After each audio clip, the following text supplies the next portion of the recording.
Hello mga kabayan.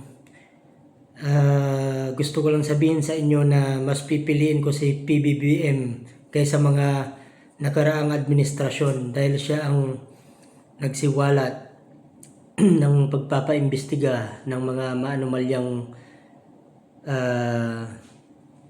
pamumuno sa mga nakaraang panahon ng kanilang administrasyon. Yun lang. Alamin yung maigi mga kabayan, huwag nyo naman pagbintangan ang kasalukuyan nating presidente sa panahon ito. Siya nga nagpapaangat ng ating matibay na relasyon sa iba't ibang bansa, tapos pagpapalakas pa rin ang focus niya at agrikultura sa ating ekonomiya.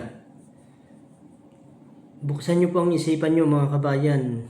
Tignan nyo ang mga kanyang programa at ang mga isinusulong. Hindi nyo kasi po tinitignan. Ayaw yung makinig. Suportahan natin itong administrasyon sa kasalukuyan kasi ito po ang isa sa magiging reconnection na ating tulay sa pakikipag-ugnayan sa iba't ibang bansa. Maniwala po kayo mga kabayan.